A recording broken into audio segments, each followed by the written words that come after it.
નમસ્કાર મિત્રો સ્વાગત છે તમારું અમારી યુટ્યુબ ચેનલમાં। મિત્રો આજે તારીખ 3 જૂન 2026 વરસાદની વાત કરીએ, ઉપરાંત વરસાદની આગાહીની વાત, આવનારા દિવસોમાં અને હજુ પણ ગુજરાતમાં વરસાદનો મેઘતાંડવ કેટલું રહેશે, ચોમાસું કઈ પરિસ્થિતિમાં આગળ વધી રહ્યું છે, તમામ પ્રકારની માહિતી આ એક વિડીયોમાં તમને મળી જવાની છે। મિત્રો વાત કરીશું શરૂઆતથી હવામાન વિભાગની માહિતી અનુસાર। હવામાન વિભાગના જણાવ્યા અનુસાર છેલ્લા 48 કલાક દરમિયાન ગુજરાતના વિવિધ વિસ્તારોમાં જોરદાર વરસાદી માહોલ જોવા મળ્યો। ઉત્તર ગુજરાતના મોટાભાગના વિસ્તારો અને દક્ષિણ ગુજરાતના ઘણા સ્થળોએ વરસાદી ઝાપટા પડી ગયા, જ્યારે સૌરાષ્ટ્રમાં પણ છૂટાછવાયા સ્થળોએ મેઘરાજા મહેરબાન થયા। જો કે આજે 3 જૂન બનાસકાંઠા, પાટણ, મહેસાણા, સાબરકાંઠા, અરવલ્લી, ગાંધીનગર, ખેડા, પંચમહાલ, દાહોદ, મહીસાગર અને કચ્છમાં વરસાદી માહોલ જોવા મળ્યો છે।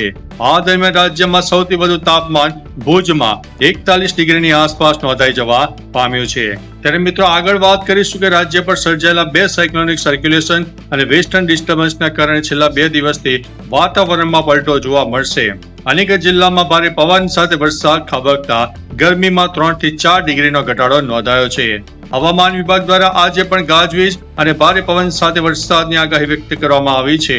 કચ્છ, ઉત્તર અને મધ્ય ગુજરાતના 11 જિલ્લામાં ઓરેન્જ એલર્ટ આપી દેવામાં આવ્યું છે। ત્યારે મિત્રો ઉત્તર અને દક્ષિણ ગુજરાતની વાત કરીએ અને સૌરાષ્ટ્ર અને કચ્છમાં પણ વરસાદની આગાહી વ્યક્ત કરવામાં આવી છે। હવામાન વિભાગે આગામી 7 દિવસ માટે વરસાદ અને વાવાઝોડાની ભારે આગાહી વ્યક્ત કરી છે। જો કે આજે બનાસકાંઠા, પાટણ, મહેસાણા, સાબરકાંઠા, અરવલ્લી, દાહોદ, પંચમહાલ, ખેડા, ગાંધીનગર, મહીસાગર અને કચ્છ સહિતના ઉત્તર ગુજરાતના પણ કેટલાક જિલ્લાઓમાં 50 થી 60 કિલોમીટર પ્રતિ કલાકની ઝડપે પવન ફૂંકાશે અને વીજળીના કડાકા ભડાકા સાથે મધ્યમ વરસાદની શક્યતા રહે છે। આ સિવાય ખેડા, આણંદ, વડોદરા, સુરત અને વલસાડ સહિત દક્ષિણ ગુજરાતના પણ અનેક ભાગો અને સૌરાષ્ટ્ર અને કચ્છના જિલ્લામાં પણ 40 થી 50 કિલોમીટરની ઝડપે હળવા મધ્યમ વરસાદ પણ પડી શકે છે। મિત્રો અન્ય મહત્વના સમાચારની વાત કરીએ તો અમદાવાદમાં પણ વાતાવરણ વાદળછાયું રહેવાની શક્યતા છે। આગામી 24 કલાક દરમિયાન શહેરમાં સામાન્ય રીતે વાદળછાયું વાતાવરણ રહેશે। આ સાથે વીજળીના કડાકા ભડાકા અને વાવાઝોડા સાથે હળવાથી મધ્યમ વરસાદ થઈ શકે છે, જેમાં 1 કે 2 રાઉન્ડ પણ આવી શકે છે।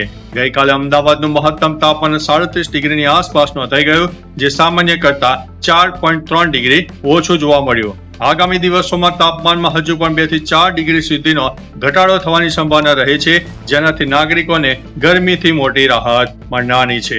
ત્યારે મિત્રો અમદાવાદમાં વાદળછાયું વાતાવરણ હજુ પણ રહી શકે છે। આજે 11 જિલ્લામાં ઓરેન્જ એલર્ટ આપવામાં આવ્યું છે। હવામાન વિભાગની માહિતી અનુસાર રાજ્ય પર સર્જાયેલી 3 સિસ્ટમના કારણે વાતાવરણમાં પલટો આવશે।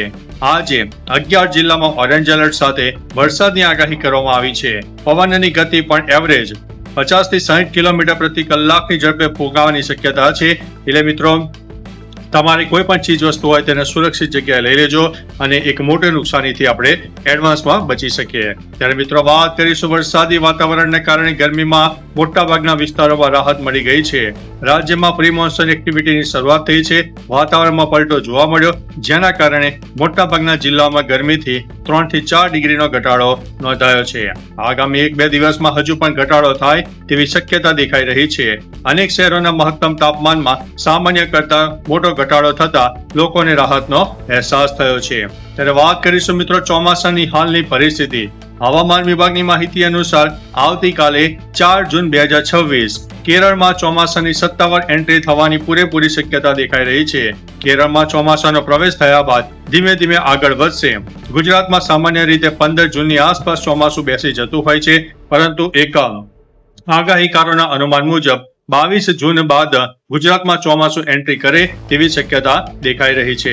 બાકી મિત્રો નવું ને નવું કઈ અપડેટ આવશે, નવા ચેન્જીસ થશે, હવામાનમાં હોય, ગરમીમાં હોય, પવનમાં હોય અને વરસાદમાં હોય, તો તમામ પ્રકારની માહિતી અમારા વિડીયોના માધ્યમથી તમારા સુધી પહોંચાડતા રહીશું। તો ચાલો મિત્રો ફરીથી લેટેસ્ટ ઇન્ફોર્મેશન અને નવા સમાચાર લઈને મળતા રહીશું। ત્યાં સુધી અમને રજા આપશો। નમસ્તે।